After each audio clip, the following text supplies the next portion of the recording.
understand.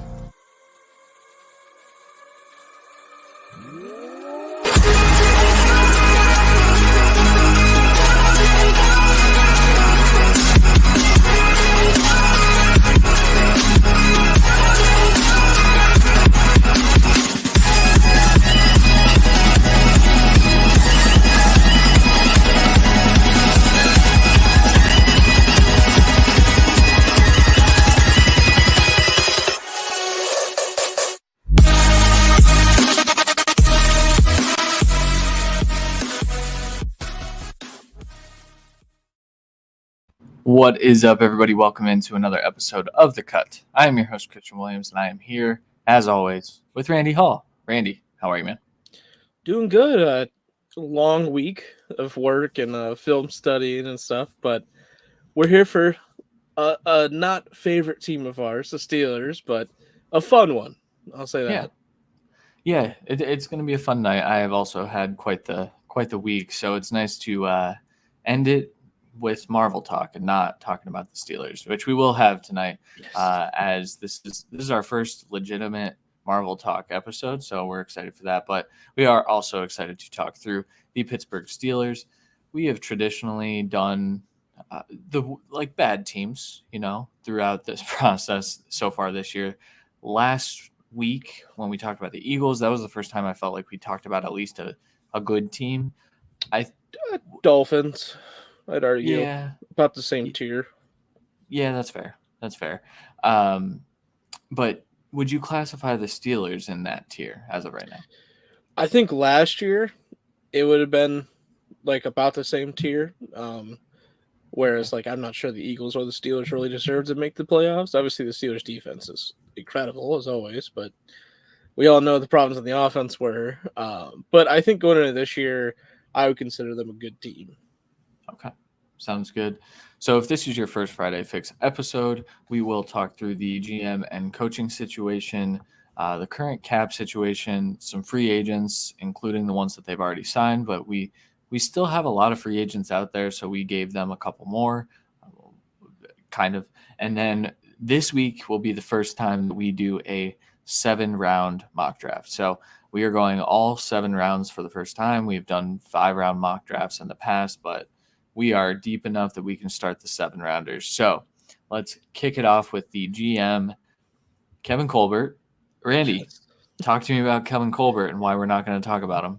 So we're not really going to go to the GM a lot. He's stepping down.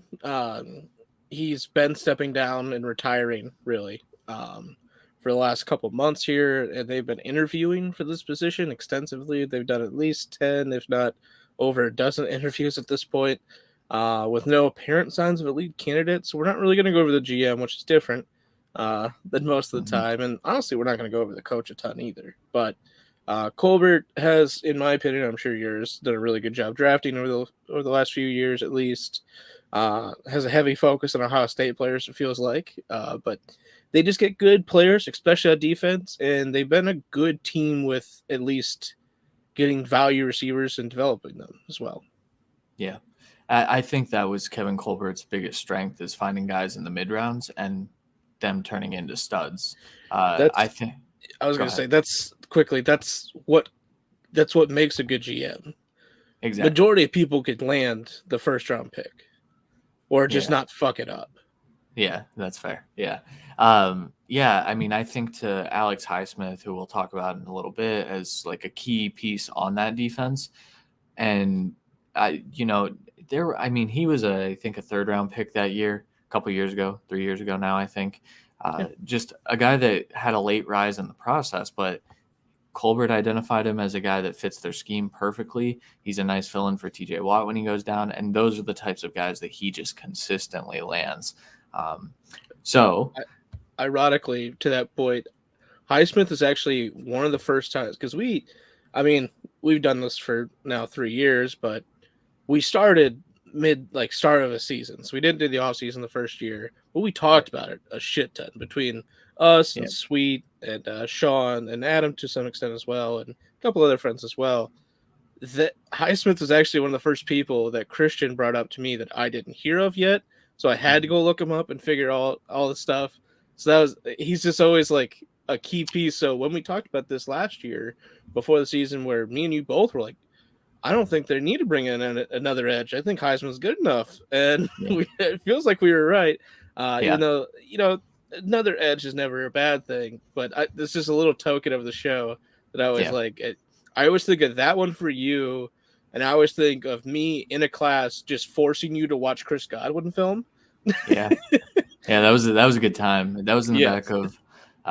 back of our No. kinesiology class, I think. Dr. It was Coleman. it was that. No, Shout out we were in Cleveland that State. like soundproof music room. I don't remember what class it was for, but I remember that specifically because of the black wall. And I was just like, I'm not listening to anything that's going on. Look at this shit. Yeah. So that's, I mean, way off topic, but we have a little extra time. Yeah. We started scouting, I guess, in class. I know we've never told that story really. Maybe we have in the past a little bit, but we took classes together in college and we sat in the back of the room all the time and didn't pay attention. We're good students though. We still got good grades, but it was mostly us looking at football players, and that's kind of how we got started into this. And obviously it became quite the passion since we're still talking about it. What, 5 years later, 6 years later now from that point? Good stuff. All right, let's talk about Mike Tomlin for a second. Randy, what's his background? How long has he been there? All that good stuff. Going into his 15th season, one of the best coaches in NFL history. Let's just start there. All props to Mike Tomlin. There's with every coach, there's always some negative stuff with him. Most notably, the trip on the sideline usually comes to pass with Tomlin. But with him, he's just one, plain and simple. And he's a player coach, and he usually does a good job of kind of reining in everything as well, a little bit like the Patriot style, but still giving players freedom. So it's a good mixture, and I think he just does a good job overall. But 15th season, youngest coach to coach in and win a Super Bowl in his second season, which was the fastest Super Bowl ever. 7 AFC North titles, 9 playoff games, 2 Super Bowl appearances, 1-1 in those Super Bowls, and has won at least 5 home games every year in his 14 seasons so far. 145 wins, 78 losses, and 1 tie, which is the second best record since 2007, and 14 straight non-losing seasons as a head coach. I'm going to say it's probably going to be 15. Yeah. I would assume the first best, the best would be Bill Belichick. I believe Patriots. So, yes. I didn't really check. I just kind of assumed it was Bill. Yeah. I mean, it has to be since 2007, I guess. But yeah, Mike Tomlin, very good at his job. I think, we're going to find out what type of coach he really is, though, now that we're looking at no Hall of Fame quarterback there. Right. For the first time, now granted, like the last 2 seasons, there's also not been a Hall of Fame quarterback there. Ben Roethlisberger was terrible those last 2 years, but I think he still had an aura, and I think that we're going to see if Tomlin is able to develop players on the offensive side. Now, I know like he is not so much that type of coach, but he is a player coach, like you said. And so I wonder if he gets through to Trubisky. We're probably going to talk through some more quarterback options here later in this episode. So I don't want to get too far ahead of it, but I think we will. I mean, this will put him to the test for the first time, really, in his career, I would say. Yeah. A lot of people said the same thing about Belichick when Brady left. And I would definitely argue he has more than proved himself with Brady gone. Pretty much dragging a course of a team with Cam Newton at quarterback to the 15th, middle of the league, almost making the playoffs. They were the 15th pick that year, and it didn't seem like they should have been. And I could pretty much attribute that all to Bill, in my opinion. And then last year, getting the rookie getting going. I know McDaniels did a lot of the offense, but Bill always has his hand in everything. So I thought he did a good job, and I expect the same thing from Tomlin.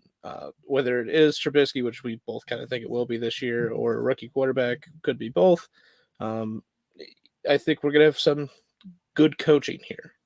Yeah, for sure.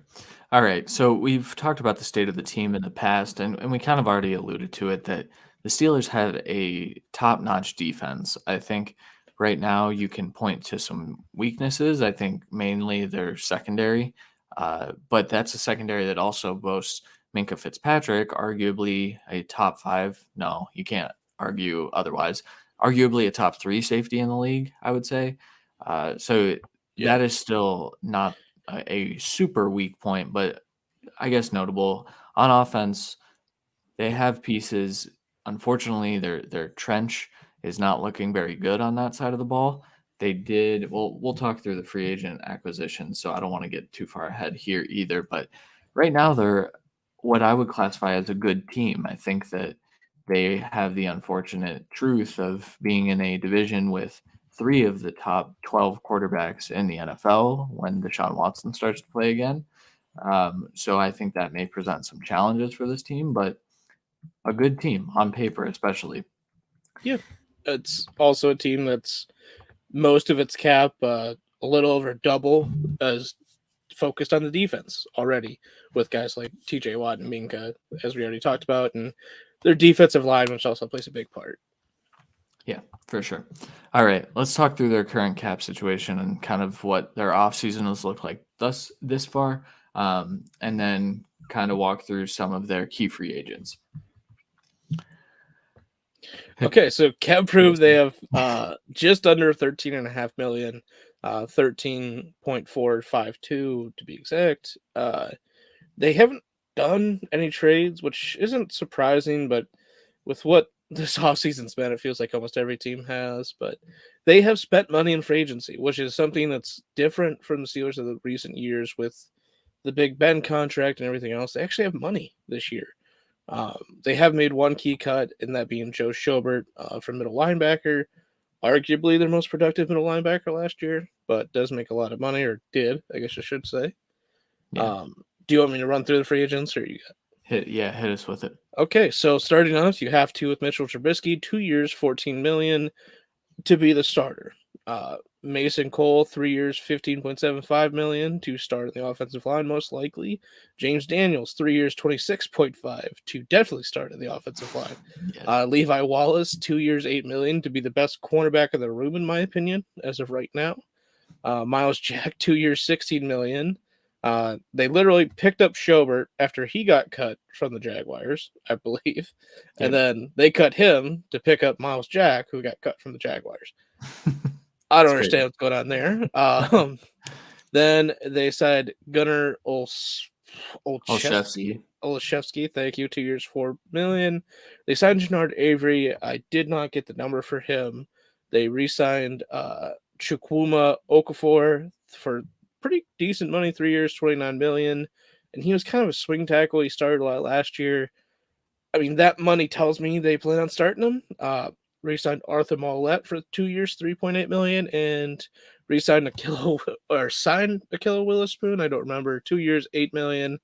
Montravius Adams, 2 years, $5 million, and Miles Kilbrew, 2 years, $4 million. So they brought back a ton of players, and they still lost a good amount of players and still have some out there.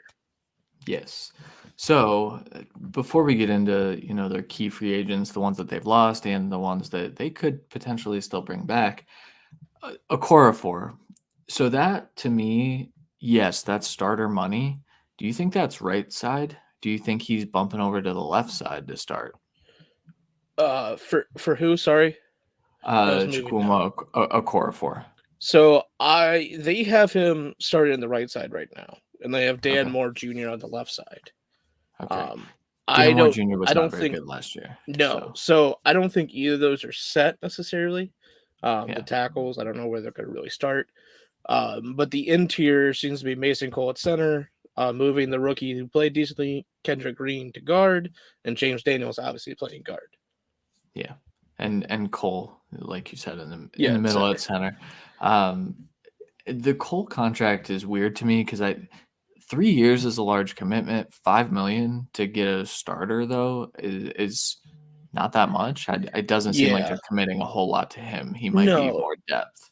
No, they're not, and it does leave them with the possibility of getting to center this year, next year, getting another guard this year, next year, maybe, or next year, moving Kendrick Green back to center, maybe, and him being a backup, because that is a swing bunny, I would say. Yeah. I think so too. All right, walk us through the key free agents. All right, so Terrell Edmonds at safety, Trey Turner at guard, who I believe retired. I don't remember fully because I don't think he signed anywhere else. But I think I saw he was visiting with someone last week, so maybe. maybe, I don't Uh, know. Joe Hayden, their best corner last year. Eric Ebron, from tight end. Taco Charlton, BJ Finney, Kalen Balaj, and Josh Dobbs. But guys that have already re-signed elsewhere or signed elsewhere, all three receivers, Juju Smith-Schuster, James Washington, and Ray McLeod. There goes the depth of the receiving position. I won't even say starters because I think both of us thought Deontay and Chase were the better receivers regardless last year. Yeah. And they still would be. James Washington won it out last year, so you knew he was gone. Ray is actually pretty big because he is also their kick returner. So I know Olszewski can kind of do stuff like that, but we'll see what they Yeah. do at that position. Yeah, I think Ray Ray is actually an underrated loss for them, like you said. I mean, I think they also like to use him in the, jet sweep game, the pop Mhm. pass game. That was kind of He his role. he relatively had a role like upcoming throughout the year. Yeah, He had a bad start to the year with some drops and I think some fumbles and kick returns as well, but he really played well, I think, down the stretch of the season, and it's a big loss now. yeah. And then Juju obviously went off to the Kansas City Chiefs. He's now their wide receiver one, which is Yep. crazy. And then James Washington Paid went like to, wide receiver too, though. yeah, and probably wide receiver two after the draft, but currently they're wide receiver one. And then James Washington with the Michael Gallup injury, he heads to Dallas to be the immediate wide receiver two, and then a wide receiver three in an offense that is a good thing for the wide receiver three. Michael Gallup was always Oh, that. 100%. I'll tell you from a guy that has James Washington in a 32 team IDP league where offense is limited. I am very happy with that side. Yeah, yeah, that's fantastic for you. And I've been drafting James Washington for just a fantasy perspective here. You can get him in the 20th round still. Like, go do that probably if you're in a startup. That Yeah, would be my advice here. there's always guys that have these one shot deals. I mean, it just makes sense to take shots on them because worst case you cut them for your rookies next year. Who cares? Yeah, exactly. All right. So they do still have a little bit of money. And so we didn't want to get rid of the us signing portion of this Yes. entirely. So, Well, Randy, walk me because through your free agents. yeah, so quickly, all the over the cap and spell track numbers that you see, they don't they don't specify that they have accounted for the actual cap hits for rookies coming in. So Gotcha. I'm not quite sure with those numbers. So I think most teams, and that's why like the Giants, who are just under the cap room right now, a lot of people are still discussing the James Bradbury getting cut or traded. It's because they think with the number 5 pick and number 7 pick and number 34 or whatever, 35, that they're going to need a lot of money. So that's why that's still a discussion, and that's why I think there's a good chance Bradbury gets dealt in the third or fourth round this year, just look at the corners in the third or fourth round, and you'll exactly know why. So, yeah, just Yeah. saying. So that's why we're never, if we got cap room one of these times we have left, we're not going to spend all of it because these teams definitely need some cap room still. Yeah. But yeah, you want to go first for this one? Sure. Mine's easy. Yeah. So I didn't want to spend a whole lot of money. They've already kind of done that. What I wanted to do though, so we've talked about how they do need a wide receiver. We just talked about all three of the ones that left. And I think Emmanuel Sanders coming to finish his career where his career started sounds pretty poetic. I think that he has had a fantastic career, and a lot of that came. And he had a pretty productive start to his career. I think he was sitting in the 600, 700, 800 yard range, but then he really blew up with Denver. We know that. I think coming back and being the wide receiver three for this team, even though he plays a role similar to Deontay in the areas that he wins, I think he can replace Juju fairly well. Yeah. Um, and so I gave him a 1 year deal, 5 million. His kind of going out party, probably his retirement tour, if I'm being honest. And ultimately, 5 million. If he ends up being depth, he ends up being depth. Who cares? You know. Yeah. Honestly, like I'm sure the other sites probably have his money a little bit higher because of the talent that Sander was, but he's also banged up a lot last year. This could be giving him more money to come in here as well. But either way, I think it's a great signing. What they need at this point, if they're signing anyone, is just veteran players. Whether they start or depth, it makes the most sense. Just because they still have holes, and these signings make it so they're not forced to draft anything. And even if they do, they're not forced to make an impact day one. So Emmanuel Sanders, good signing. I went a little bit opposite route. I went for starter at the strong safety position because technically Minka plays free safety. But either way, I went with Landon Collins, who got recently cut from the Washington Commanders, coming over here to a better defense and where he doesn't have to be the focal point of that back end. He can kind of play just out in the open space, basically let Minka go wherever he wants to go, and you take up the rest of the area. And you just play that extra back end help. I gave him 2 years, $12 million, so $6 million per. Maybe you do that mostly this year, not a lot next year, or vice versa, because they got like $80 million or something next year as well, and cap room. So I think this is a smart signing because the safeties are very weird in this draft. Where Cal Hamilton's an absolute god, he will not be there at 20. And then you have, we both think, I think at this point that Seen is the second best safety. And he's going anywhere from like 15 to 40, somewhere in there. Probably closer to the 15 than the 40.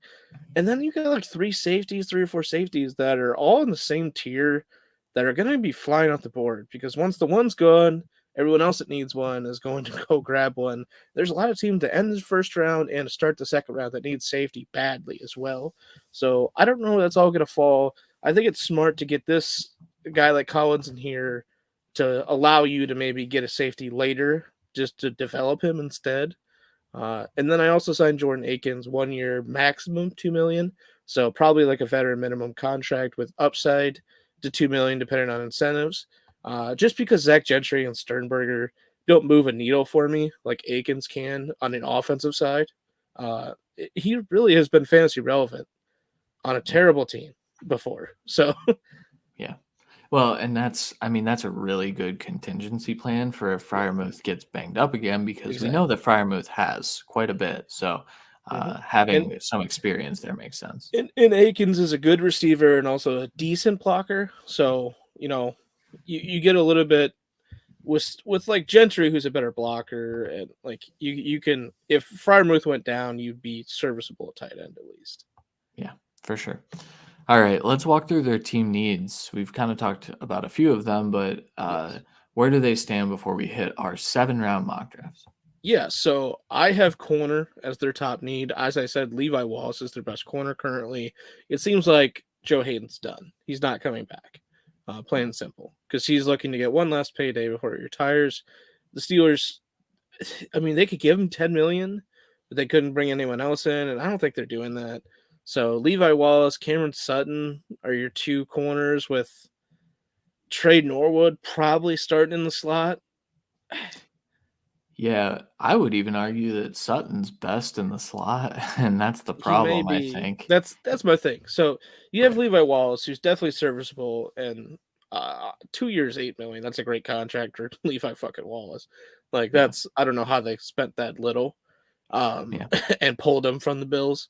So I like that signing a lot, but they still need at least developmental pieces because they have a lot of corners on this roster, but they still need the pieces because they also don't have a lot of safeties either, and like some of them are interchangeable. So you need more depth at least to have playable depth, right.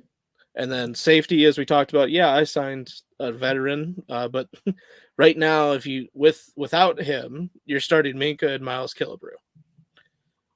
Or maybe pulling Trey Norwood from slot to be back end, which I don't know how you could do unless you bring in another corner. So and then they have Donovan Steiner. That's it. They have 3 real safeties on the roster. So you need at least a developmental safety on here because I think Killbrew's okay, but he does other things. So I'd rather get some in there. Offensive tackle, we already talked about it. They don't have good offensive tackles. They have serviceable ones. Quarterback is still a top need because while we both think there's a chance Trubisky could make this out, having another shot is a smart idea. Whether they do that this year or next year, we'll see. D tackle, they play a weird defensive line at times, but right now they're starting D tackles Cameron Aywood and Isaiah Loudermilk, which is fine, and they have Tuitt and Wormley as well. But for nose tackle, which they do use a good amount because they do 3-4 a lot of times as well, it's Tyson Alualu. And that's about it. And then he brought back Adams, and Mondu is okay. So getting a true clogger in the middle and then maybe an actual edge, like depth piece to eventually replace either Tuitt or Hayward as they get older, because Hayward's like 30-something and Tuitt's like 29. So that's up there. Edge, like we said, a DN specific edge or an outside linebacker edge to maybe back up, Avery, Watt, and Highsmith. It's a good. They have Simon too, but it's just a good idea.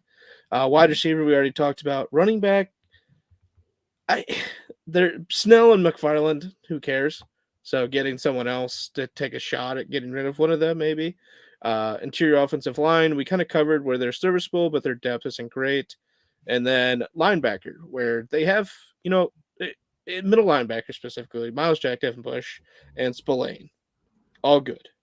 The rest of them, they have a lot of depth there. A lot of them play special teams, but nothing really great. And I don't think Jack or Bush are locked in for long-term. Spillane definitely isn't. He could progress to that point, but we don't know yet. He played really well down the stretch last year. But getting another linebacker there is a smart idea. Yeah, I agree with that assessment. I think it's crazy. I would bump wide receiver and running back up a few notches simply I because get it. It's just depth is my. I know it's hard for me to put depth as the top. I know, and you're about to see how I approach the draft, and so you're going to understand why I think that. Because this team is strange. They need impact players at spots, but they also need to start thinking about the future, and because they are aging on the defensive side of the ball. Outside of obviously TJ Watt, I think Minka is still at a decent age, but I mean, I don't even know. Minka was young when he came into the league, so I have no idea how old he is.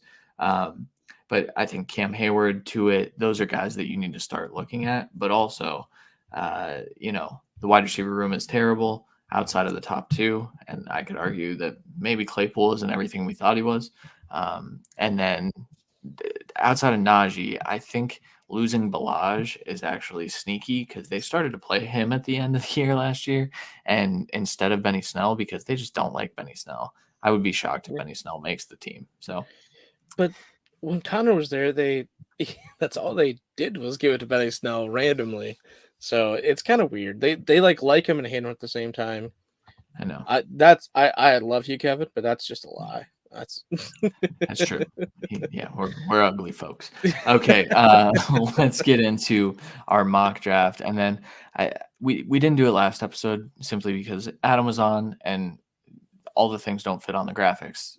But we will show you the final team when we are done with our mock drafts and with our free agency. So let's start. Randy, you're up first. How'd you go in this mock? Yeah. So some might be confused and why Christian has more. We both did trades. If you're looking at the actual graph on YouTube or Twitter, but for me, I started off with a trade back in the first round. So I think if Malik Willis isn't there at 20 and they don't want to trade up, and whatever tackle prospect they value this much isn't there as well, which I think is, very likely as well. I think trade back's a good option. They're in a good spot because Packers, if they stay at 22 and Patriots at 21, both need receiver. So I had the Chiefs trading up here. I think this is, I know they're kind of rivals, but they're going to get this done, in my opinion. They traded the 20th pick for the 29th and the 62nd pick just to give them a little bit of a value here with the trade back. So with that 29th pick, I took Matt Corral, the quarterback from Ole Miss. Him and Howell are the ones that are basically meeting with every team. So, and from what I've seen and what I believe they want this quarterback room to be, it is accurate, precise, playmaker of an arm, but don't make a lot of mistakes, but mainly you want to be mobile as well.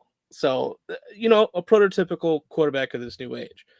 And Corral is that to me. I think he's the best of both worlds, where obviously Malik Willis is the best on the ground, no question. But Corral, he's a fighter more when he runs, and maybe that's to his detriment because he needs to pack on a little bit more if he's going to keep doing that. But he plays so well, and he's tied for quarterback one for me, obviously. I think this would either be Pickett if he's there, Corral, or Howell, in my opinion. I think Ritter also has some upside there. I would. This is one of the teams where I think any of those guys are going to fit perfectly because they're not going to really play this year unless they're just better than Trubisky, and then it doesn't matter anyways. But they get to sit and kind of learn and just grow and develop behind a good coach and a good system and a good everything in Pittsburgh. So I think Corral here would be one of his best landing spots, and he would be, probably a first round rookie draft pick if this was the scenario, even though he might not play at all this year. So right there. And then at 52, I took Travis Jones, the D tackle from UConn. I know in our mock draft this last week, the actual NFL Stock Exchange had him going 27 to the Buccaneers. And then they kind of walked back on it right afterwards, kind of saying that they might not want to go that type of D tackle. And that's why I think he probably falls here to the Steelers, who, like I said, kind of need more of a nose tackle. With Travis Jones at his size is more of a prototypical nose tackle, but that is also good enough at rushing the passer that I think he's perfect for this kind of scheme, and he could play well off of Tuitt or Hayward and both those edge rushers, whoever's out there. So I think he's a good fit here, and he can continue to learn and grow and not get triple teamed like he did all through college. So I think this is one of the places where he might develop to his fullest. And then I followed that up at 62 with Daniel Fellaille, a guy that we had falling to the last pick of the second round in that mock draft. He is just falling down boards for a lot of people, and me included, mainly because of the rawness. He's just not like a complete prospect right now, but he's got the size and intangibles that you really want. And I think he fits what this tackle room basically is. So I don't think he'd start right away, but this is a good selection for this team to where midway through the year, he might be able to beat out one of these tackles and maneuver, maybe ends up just at right tackle and we flip it around and all that. But I think this is a smart pick by them to where this time next year, they're not forced to take offensive tackle in the first round next year, because there's a good chance if they don't draft the tackle with this kind of caliber or multiple tackles later that they're going to be in that market next year. And not every year is like this year and last year where there's a lot of tackles that we have upside feelings for, second round grades, first round grades. I don't know what it's looking like next year, but we'll see. So you don't want to wait either, especially with possibly a rookie quarterback playing. You want to make sure you take steps to have the best offensive line as possible, and you don't, do what the Giants did or the Bengals tried to do and fix, thankfully, or the Jets were doing, or all these bad teams. So, or unsmart decisions, I guess I should say, in the Bengals case. Followed it up in the third round. I didn't sign a wide receiver for agency, so I wanted to push up wide receiver on my board, so I took Kyle Phillips, more of a slot receiver from UCLA. I think this is good for them. I think he could play a little bit inside-outside, which is what they want. That's what Juju always did. That's what Deontay does now. Obviously, I don't think this is a Deontay Johnson replacement instead of not paying him. But I think he is a talented receiver that can actually touch the field this year and give you that third wide receiver boost that they're looking for, which they will have rotational third wide receivers. I think this is a guy that will win that job at the end of the year. Followed it up, fourth round, Kobe Bryant. He's ranked a lot of places about like 150th player, 140th, 160th.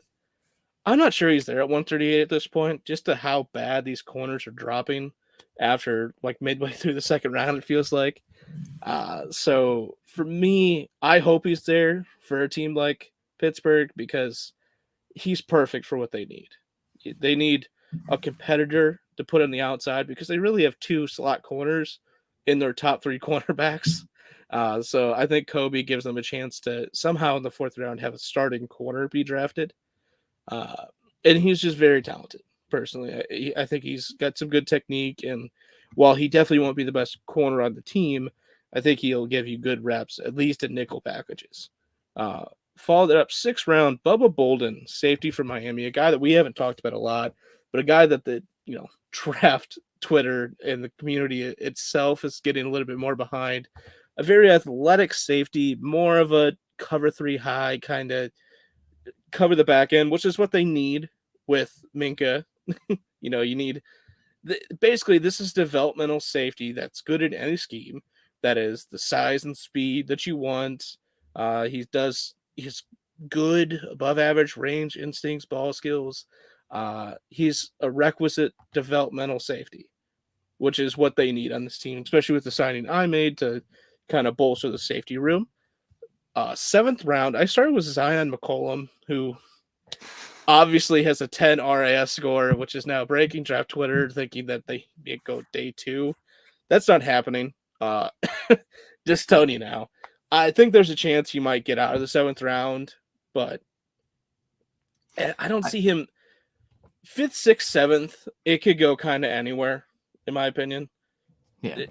It's interchangeable where people go because it's how teams value, it's positional value for teams as well at that point. And defensive players tend to move up the board as well because special teams. So there's a chance he's gone in the 5th. Right now, this week is the first time someone's actually mentioned his name, in my opinion. But he is the cornerback from Sam Houston State. Obviously, 10 RAS. He's an athletic freak and a nightmare. 6'2", I think like 205, about there.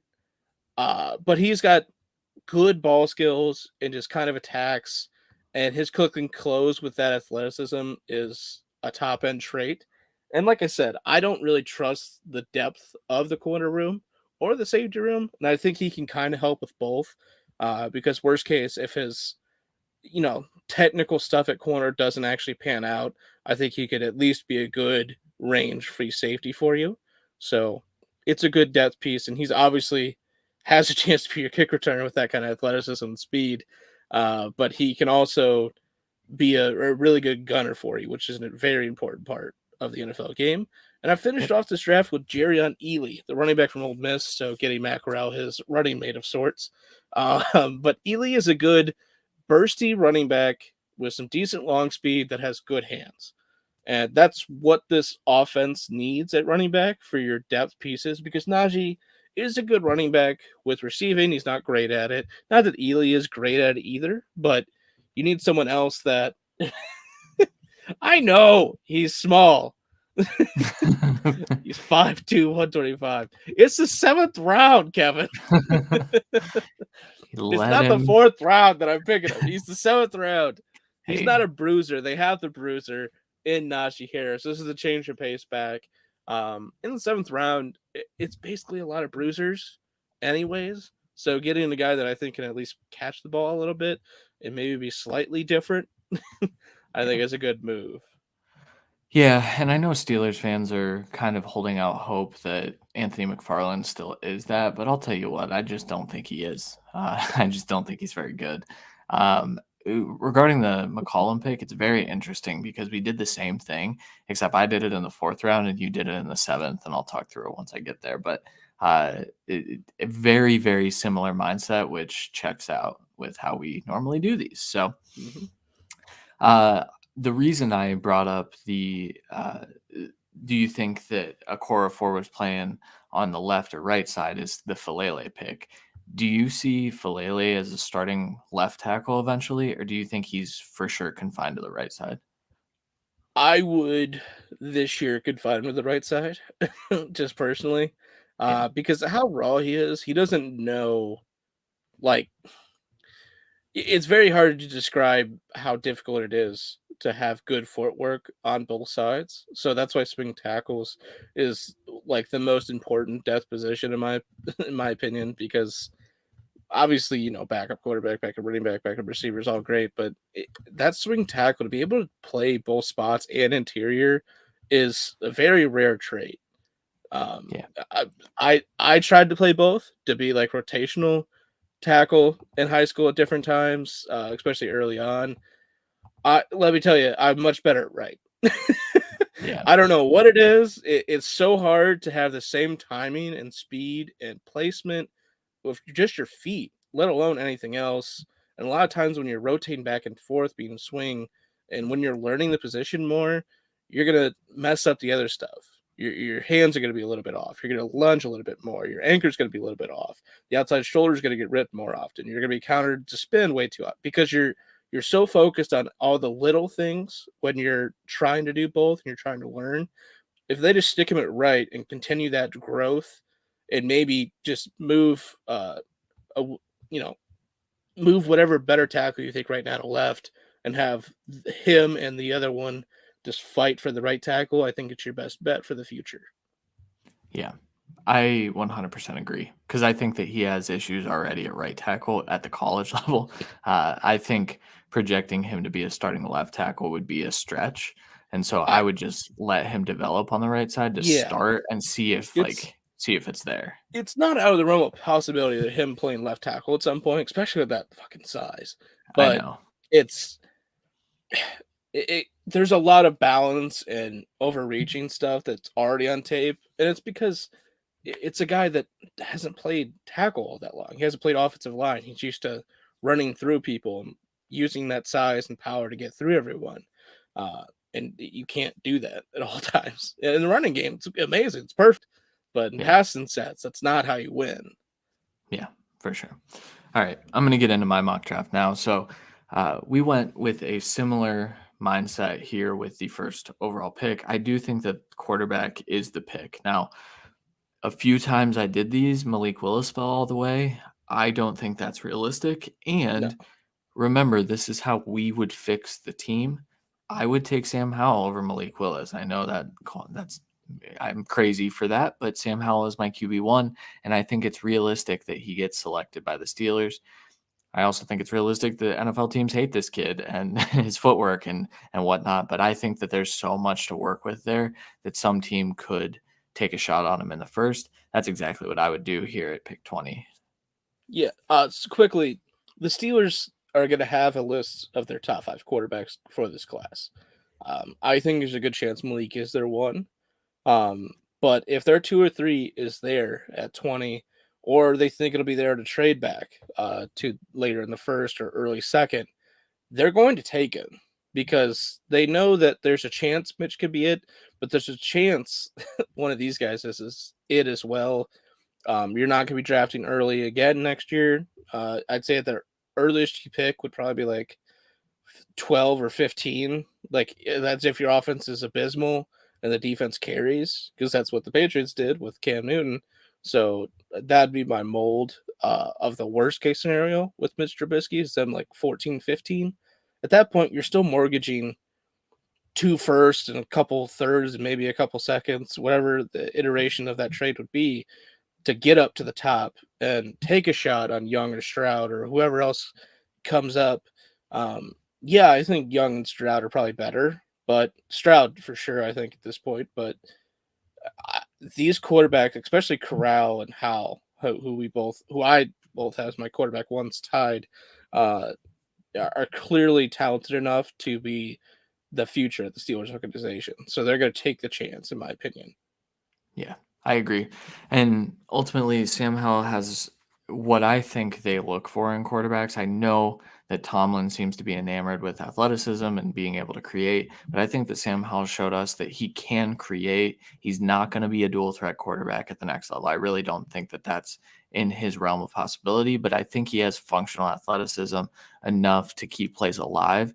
And I think that that's what Tomlin is looking for the most part. Now, I will say, despite that, if I'm the Steelers, I do consider Desmond Ridder here if Malik is gone, Yeah. because I think going for super big upside makes some sense with, as I mentioned earlier, the whole AFC North having just crazy talented dudes at quarterback. So, but I went with Sam Howell here with my first pick.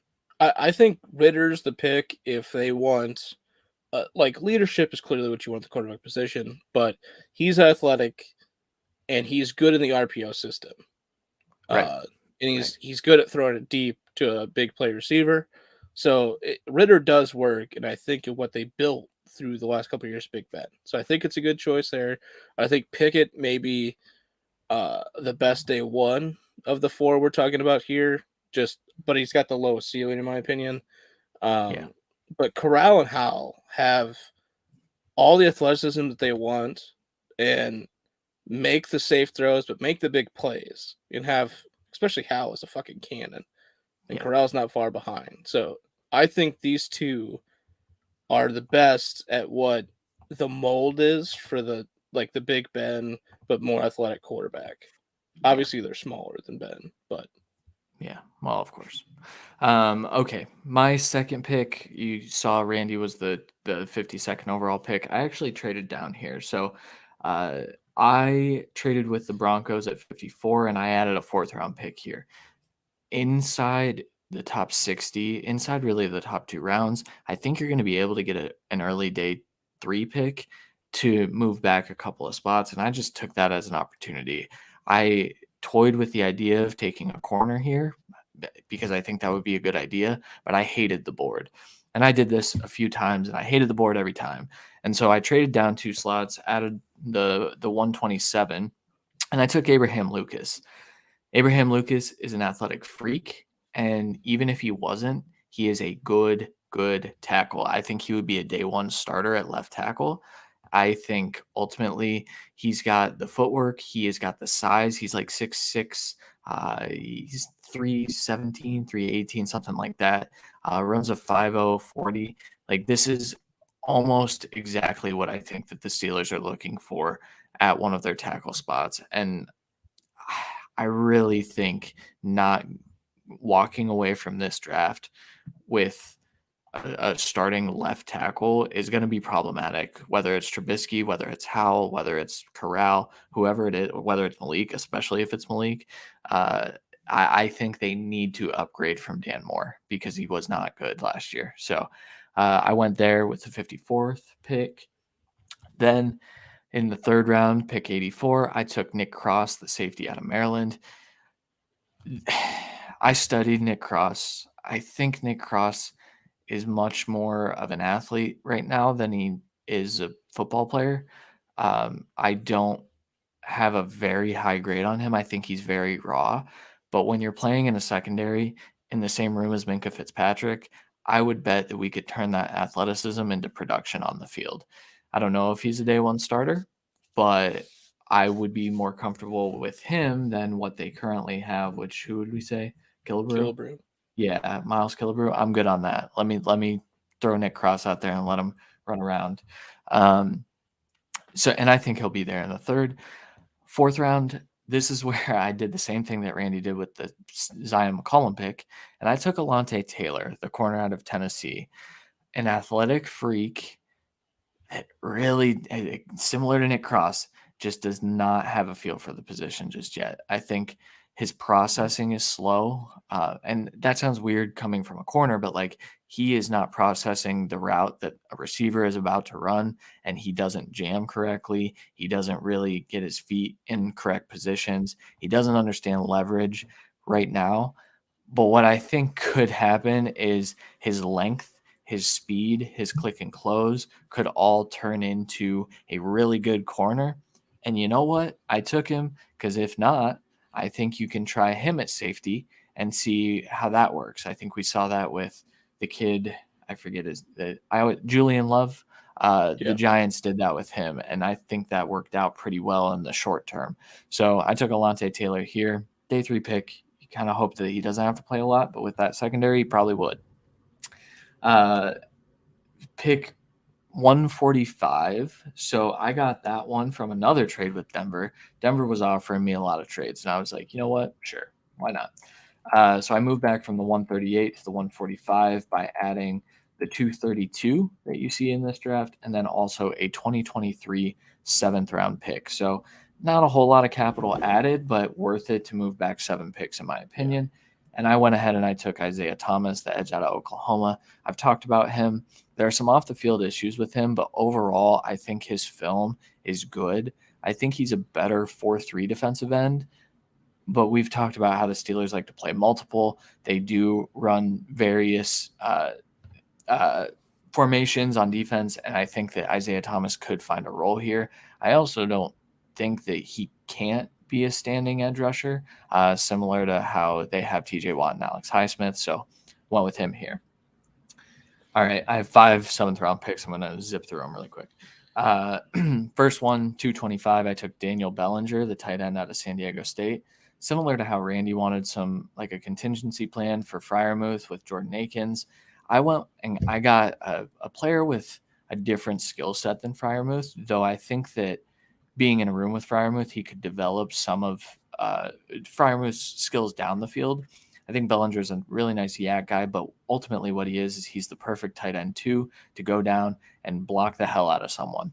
And I like that out of my tight end 2, so snagged him here. I don't think he's here in the 7th, but he was there every time I did this, so whatever. I'll take it. Keonta Ingram, 232, that's a pick I got earlier. Keonta Ingram, to me, this is crazy. Keonta Ingram is kind of poor man's Najee, in my opinion. He's a bigger back with really good footwork, is able to be effective in a pass catching role. He reminds me of what we thought of Ramondre Stevenson last year, except I think Ingram's better. It's just this class is so deep that I could see him sitting here in the 7th round.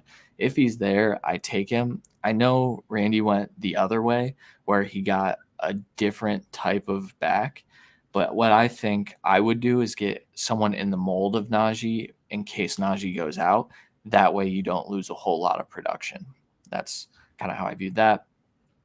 233 I traded back. So Randy had the sixth round pick, 208. I traded all the way back to 233 by adding another 7th. So the 233 and the 251 from Kansas City. So we both made trades with the Chiefs, which is funny. And I went ahead and I took Christopher Allen, the edge out of Alabama. This is a kid that's been just destroyed by injuries, but man, his flashes are like legit. I think he could fill in his depth behind TJ Watt. I think he can be a standing edge rusher. He's got really nice bend. He's got really good athleticism. He's a guy that I think will fall this far, but incredible depth for you. 241, I took Marcus Mckeithen, the guard out of North Carolina. This is a depth pick, but it's also a pick that I would definitely make if I'm the Steelers, knowing what they like in their offensive linemen. Mckeithen's a pretty good athlete, and while he doesn't have fantastic film in 2021, he had really good film in 2020, and I think that his being so large, I think he would fill in as one of those guards if someone else went down. I think that's what you'd be looking for here. And then with the 251, I took Michael Woods, the wide receiver out of Oklahoma. He's been getting a little bit of buzz lately. I've seen, I believe Damian Parson tweeted something about him and how Oklahoma did not use him correctly. And I think that's absolutely true. I think he just would come in here and compete for the wide receiver 4 role. Obviously, I signed Emmanuel Sanders, so we don't need a wide receiver 3 technically. But I think he would compete with some of those depth pieces like Anthony Miller, Olszewski, Steven Sims, guys like that. I think he could beat them out too and kind of be a rotational player for them. Yeah. That was a lot. I'm never trading again. Yeah, you traded back a lot. Yeah, I mean, obviously, I think like the first 2 picks are like obvious fits for the Steelers. And then you pretty much took depth to starter upside the rest of the time. For me, Taylor, like obviously I considered him the same time I got Kobe Bryant. But like you said, he's just so raw. I know we kind of took a lot of the raw guys for the Steelers because they're depth pieces but could play if they work out because it's a good coaching staff and a good GM and front office. So it's a place where we believe they could actually develop. Right. but yeah, it's the same thing. I think Taylor could be like a Julian Love mold and move to safety. What he does, he does a lot of like what Farley was so good at, but obviously to not anywhere near the extent to where like Farley would like take chances and then his speed and length and just IQ got him to the receiver and closing quickly. Where Taylor, he just misses the route, kind of, Yeah. at least in what I've seen so far. But he's just so athletically gifted that he gets the ball regardless. So Yeah. that's a trait. That's basically telling me with any coaching, he's going to be a stud, or he has the chance to be a stud at least. So I think that's a solid pick. Isaiah Thomas, inside outside edge, or like 4 to Edge. 9. I'm all good with. Bellinger, obviously, I took in the late 5th as a reach last week, but yeah, I like him. Yeah, I get. It's the different teams with the running backs. Is some teams want everything in the running back room. Some teams want this one specific mold, and I think like teams like the Titans, I think they've tried to get the everything, but they haven't used it right. So now they're, in my opinion, going to go back to the like you just did. Let's just get another Derrick Henry light in case something happens, like happened last year. And I think they did enough with the replacements. So I think the Steelers could be that kind of team, just to how much they feed the running backs. But yeah. Cool. All right. So Randy, you can talk through what your fix would actually be. I took some guesses, but so you might yell at me, especially the first thing. I forgot to put Trubisky on both of our graphics because I was so excited about the first round quarterback. We do. You did mention we think that Trubisky will start. I think that's the case. No matter what, at least for part of the year. Yeah. So Abraham Lucas is your pick. I didn't. That's definitely not. All right, we're not putting the graphics up, but you can walk us through. So yeah, obviously Trubisky starter with Corral possibly starting through the year. Najee as the starter, and I would still have Snell or McFarland as the starter, not early or Ely, because I don't think he's ready for that. Deontay Johnson, Claypool, and I think Anthony Miller / Kyle Phillips, because Anthony Miller's played with Trubisky before, so I think he gets the shot early. And we've seen some good things, pre-shoulder injuries from him as well. Tight end, it's Freiermuth and Akins. Right. I would then have Okafor at left tackle, and I think I would still, as of right now, say it'd be Dan Moore at right tackle with Fellaille fighting for that spot. So we'll see. And obviously the middle stays the same.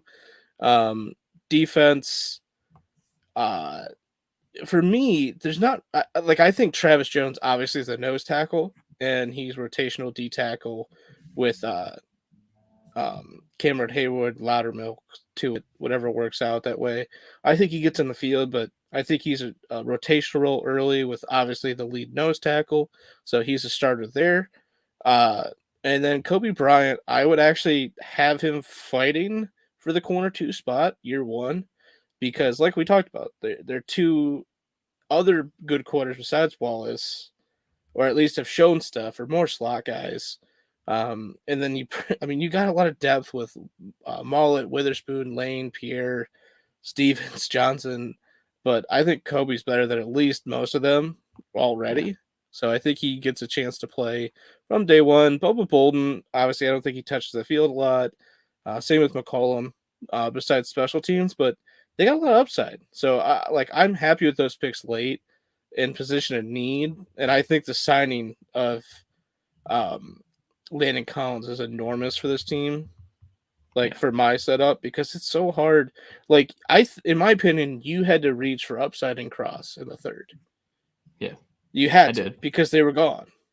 Yep. And then at that point, you're taking developmental upside in the 4th, 5th, 6th, 7th, whatever it goes. Unless you're taking one in the 2nd or late 1st, I think signing a veteran safety is vital for this team.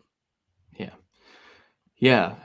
And I guess to that point, the reason I took so many shots on upside guys is because they are in a transitional period. That is kind of what I would do in this instance because there's no reason to play it safe at this point. Like, yes, you go get good football players, but like, let's take 5 shots on guys in the 7th, for example, that could maybe turn into studs. But my depth chart after the fix, I actually did mine correctly because I did mine first. And I'm sorry, so I'm going to put the graphic up just to help myself. Sam Howell, my quarterback after probably week 5, week 6, whatever. Najee Harris and Keonta Ingram at running back. Deontay Johnson, Chase Claypool, Emmanuel Sanders, Pat Freiermuth, and Daniel Bellinger at tight end. Abraham Lucas starting at left tackle, Kendrick Green at left guard, Mason Cole, James Daniels, and then Okorafor would stay over at right tackle for me. Then defensive ends, I would have Stephon Tuitt, Christopher Allen as a rotational guy, Isaiah Thomas is a rotational guy as well. Chris Wormley's still there, Cam Hayward, Tyson Alualu. Then I would go Highsmith, Jack, Bush, Watt as your starters at linebacker, with Jannard Avery being a sneaky good signing. We didn't really spend good signing. Yeah, we didn't spend a whole lot of time on that, but that is like the perfect rotational guy behind Highsmith and Watt. Then I think Akila Witherspoon is going to fight for like the outside corner role with moving Sutton back inside to slot. I also think Levi Wallace can play some slot. Go ahead. I was going to say, so I forgot that Schefter tweeted out yesterday that they also brought in Carl Joseph. So that adds to the safety room. And I still think Landon Collins is much better. I think Carl Joseph would be the rotational guy then. But yeah, just saying. Yeah, well, yeah, whatever. It's okay. So my corner, Alontae Taylor would get a shot, I think. But I also wouldn't bet on him being out there week 1, or really, I think he'd have to sit and develop for quite a while. So Levi Wallace, Cam Sutton, and then I went with Witherspoon as my CB3, technically 2. And then Minkah Fitzpatrick, Nick Cross as my starting safeties. I think you can throw Cross out there to start because I think that his athleticism is going to allow for mistakes to be covered up. I think he has that now on his film. Let's be clear. This safety role that we're trying to fill with veterans and rookies and all this, at least at depth pieces, that is a safety net of the defense. That is it. All they're expected to do is to be the absolute single high cover 3, single high cover 4. Like, they are only covering the areas of backup, or literally they're just sitting in this zone in a deep blue. This is where you're at. Because Minkah's doing everything. So basically this safety is predominantly on the side that doesn't have Levi Wallace and is the backup of the defense there. So having a killer athlete there without good instincts is decent enough. Well, he can make plays. And Cross is a versatile guy. He played 2 high, he played in the box, he played single high. And having that single high definitely made me, I think it is a reach. I think he may be a back end day 2 guy, but with that athleticism, who knows where he'll land. Some team might fall in love with it. Again, the safeties are spares in the 3rd round, if not non-existent. So for that pick, you literally took athleticism, and it is a slight reach, but it's the draft. You slightly reach for your guys every round. Yeah, especially the Steelers, and turns out they're normally right, Yeah, you hope the value falls to you, but you don't plan on that. You plan for this. Yeah. Well, I think we did a pretty good job in fixing the Steelers. The new quarterbacks in town, that's going to be the debate. I think the crappy situation would be Trubisky coming out firing and looking like the guy that everyone thought he would be. And it would be even crappier for my pick, because then you got 2 North Carolina quarterbacks, and then Tar Heel fans won't even be behind you. So that's a thing where I think people are going to blow that out of proportion. Trubisky plays fine. It's making the pick at 20 or 29 like I did for this quarterback chance of the future, you're never going to get in trouble for. Like, it's true. The reason the Packers are looking back at it now is because they had the guy. They assumed he would leave. They got him to stay by begging for their lives and selling the entire farm. And now the Jordan Love pick looks even worse, especially because he's going to stay on the team as a backup now until his contract's up. That way, it looks bad. This way that we just described, if Trubisky kills it this year, and he plays well next year too, and he becomes the guy, they can sign him to a big money deal, or I guarantee by year 3, Hal or Corral are absolutely fucking ready. So They have to at be. worst case, you have a serviceable replacement, if not at the same level or better, for cheaper. Yeah, for sure. So let us know what you think of our Friday fix of the Steelers. Before we get out of here, as I mentioned at the top of the show, we are going to talk Marvel talk. So, as some of you may know, Moon Knight dropped the first episode of Moon Knight dropped on Wednesday, and Randy and I both watched it. I watched it Wednesday. Randy finally caught up yesterday, and we haven't talked about this really at all. But for like 30 seconds right before we started, Moon Knight is a very, very interesting character in the MCU, and I've heard, I haven't read the comics or anything, but I've heard like a synopsis of the comics, and it's about to get weird. Randy, what did you think of the first episode? I thought it was a very good introductory episode for a character not a lot of people know about. At least, like like the average viewer, I think, is what a lot of people take it as. I know that's usually what the casual viewer. That's what Yeah. most people use for like wrestling fans when they're talking like diehards and then casual. So obviously we're leaning more towards the diehards than the casual. Obviously talking about it most Fridays, but Moon Knight is definitely a character I didn't really know anything about. I like you, I looked up a couple things, just trying to get like basic of the character because they never are perfect from the comic book either, like Right. cut and paste. So if you're expecting everything, it's not going to be the same. But knowing little things about the personalities and like different things was very good, especially early on because it's an introductory episode that doesn't explain anything really. It just kind of It throws you does. in. Yeah, it just Yeah. throws you in the deep end and does the shifts and the characters, at least off screen for the most part, and you're kind of just expected to know what you missed of sorts, Yeah. which I think is good,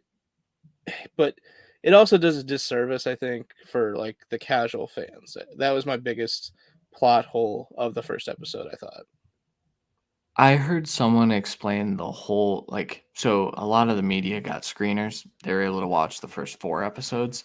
And someone explained it as this would play a lot better if it were a movie because being confused at the beginning of a movie is okay because the movie keeps going. Whereas right now, Yeah. uh, and the media that got the screeners, they were able to watch all 4 hours right in a row or all 4 episodes. We are not. And so a lot of people are going to be confused. I did have someone ask me at work, is this like, do I need to watch everything else for this? No, this has really no ties. It's very much so an origin story. Yeah. And some background on the character without giving spoilers. We'll probably tell you if we're about to talk about spoilers. We will tell you. That would be an asshole move if we didn't. So this guy has split personality disorder. I would describe his character as a mixture of Venom. If you've seen the movie Venom, that makes sense. If you've seen both of them, a mixture of Venom and the character from Split. If you've seen that Yeah. movie, Well, where he some of has, yeah, where he goes through different personalities. In this one, the character Steven only has one other personality that we know of, and that's two. he will. But No, there was two personalities that talked. correct. But do Mark and we then a disembodied voice, basically, right? But that is kept that calling him the dumb one. is that I know that's that it was so this episode was hilarious in my opinion. Yeah, Like I actually laughed out loud quite a few times. Oscar Isaac is fantastic. He is one of the better actors out there today, and the fact that they got him in the MCU is remarkable. He did say today that or recently that He is not contractually obligated to ever come back. They let him do his thing for the show, and that's why I think you can expect a really good singular show because it's all going to wrap up. Randy, do you want to talk about spoilers? Yeah, we can go over a couple. But yeah, so that's what I was getting at with the two voices, because at least when he woke up, basically, from what we later found out was like a 2-day of Yeah. that personality of Steven, the actual personality, it not being in charge of the body. The one, I believe, I don't know what that personality is called, but he kept like calling for Mark to take over instead. Right. Not, and then we saw later in the episode Mark actually talk through mirrors to Steven saying, "Let me take over," not saying "Let Mark take over." So I think we saw, or at least heard, the 3 different personalities so far, with only really getting a glimpse of 2.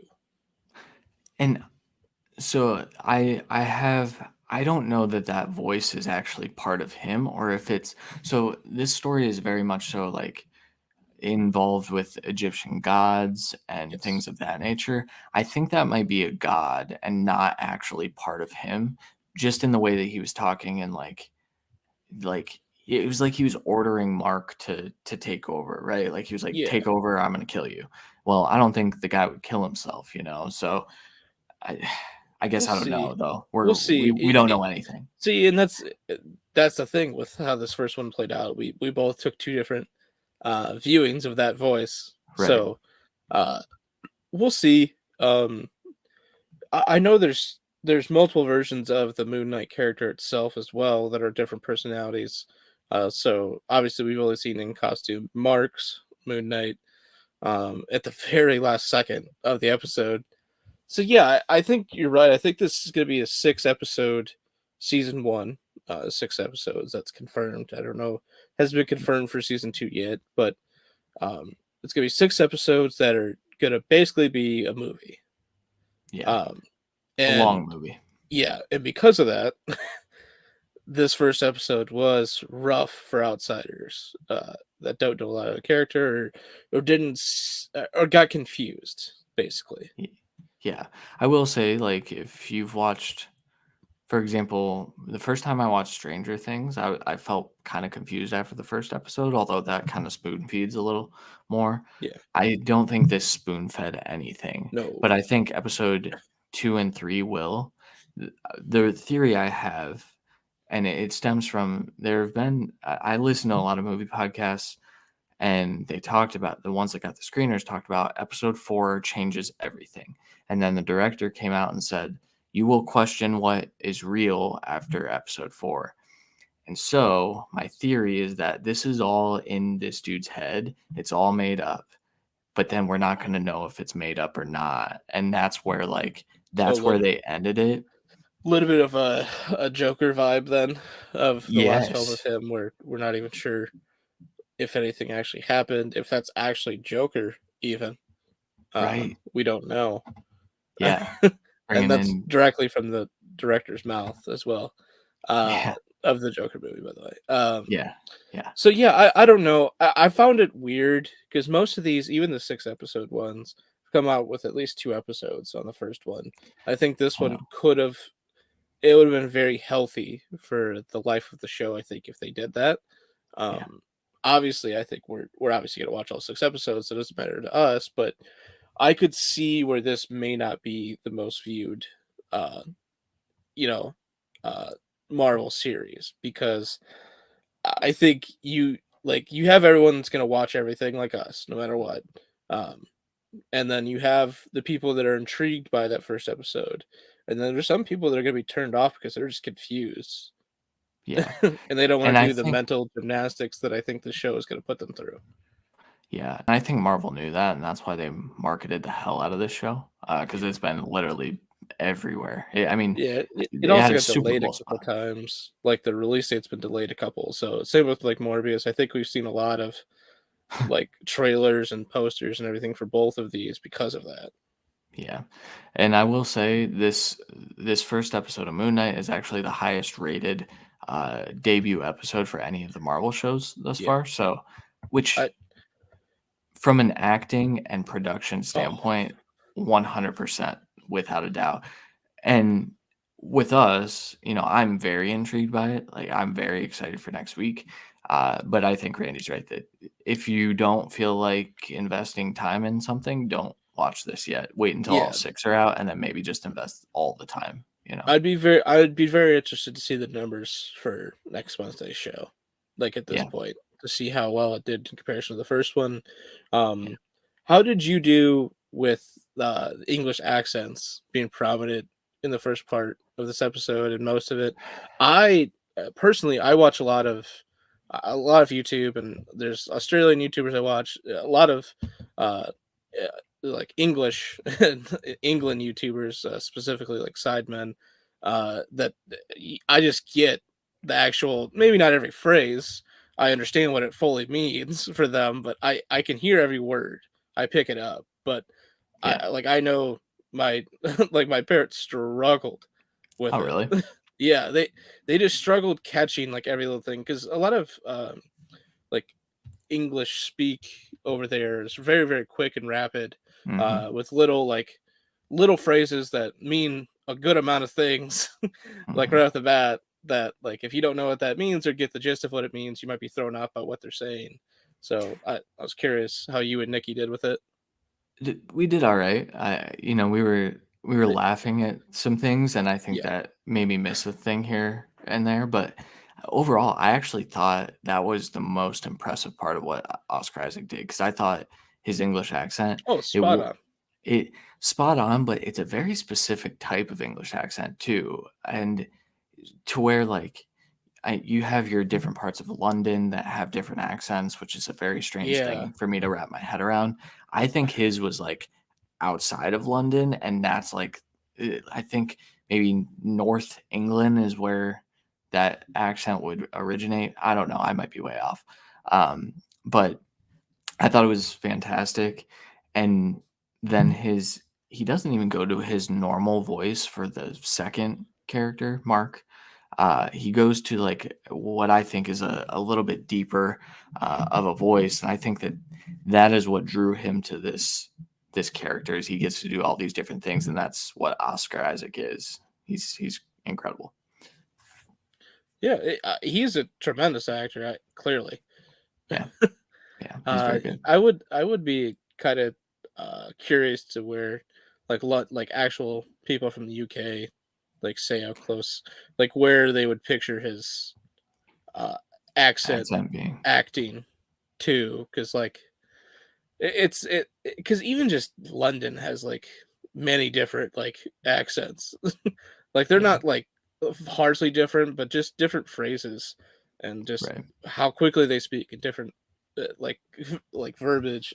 It's very yeah. different. So Well, yeah, it's kind of similar to how people have a Southern accent versus yeah, our it's usually very Midwestern. regional, but that's my point. Why I think London, because it is more of like the hot, like the cultural center of the UK, where everyone kind of goes, like migrates to there. Right. But it's just one city, and obviously suburbs, but they have many different like styles of accents. Yeah. Yeah, for sure. Any last thoughts on this? So what do you expect from episode 2? I expect us to see more of the action. Okay. That's, I think, not being very like I don't even know what the, like, you held a lot back in the first episode for an introductory episode, um and then you didn't see 99% of the action, which is not what we're used to from Marvel shows. Obviously, we're going to get that action, a lot of it, and some violence for sure with this Right. character. But we got the last 2 minutes, we saw action, kind of. And Yeah. we saw like a driving, like shooting action scene, but majority of that was also blackouts. So we didn't see anything really except almost falling off a cliff while driving. Yeah. That was an incredible scene. Man, I kind of Yeah, want to rewatch this episode before next episode. you might have to. Just so I catch everything. Yeah. All right. Yeah, good show. If like I said, if you're not willing to kind of sit with it for a week, maybe wait until all 6 are out and just binge it like a lot of people do. But I think you can watch it week to week. I'm excited to do that too. And they did put it in the timeline as the newest thing. So it's after Hawkeye in the timeline. That's good to know, I guess. It's as of yesterday, maybe it changes, but I doubt it. They usually put it where it's going. So that's why you don't need to watch anything beforehand. There may be an introduction, like a sneak of another character at the end, but usually with those, you don't have to have watched anything else. Yeah, for sure. All right, that'll do it. We need to get out of here. So again, let us know how you felt about our Friday fix of the Steelers. Let us know your thoughts on Moon Knight. We do like talking Marvel, and I think we'll have this each week. Well, maybe not next week. We might not have this next week. TBD. Yeah, we'll see. So next Friday show will be pre-recorded. I don't know when. I don't know what. But it will be pre-recorded. There is a small outside chance that it's not. But there's the plan is to be traveling next Friday for me personally. That could be delayed. Who knows? But yeah.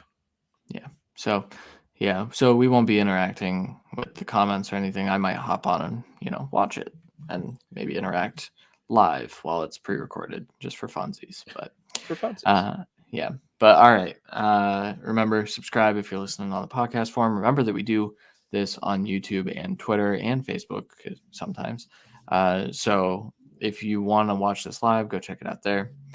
Anything else, Randy? It's not the train, but it's not the train. It's a very loud car. No. I actually, I guess I enjoy doing. Like, the Steelers are a weird team that definitely still have holes. So, it was a weird thing to kind of draft for, having this kind of team do that. And we don't, obviously, if you have suggestions for next Friday's show for the fixing team, tweet at us in response to this one. But if not, I don't know what we'll pick. It might be in the same kind of caliber, but we'll see.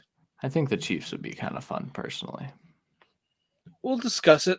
I don't hate it, but we'll see.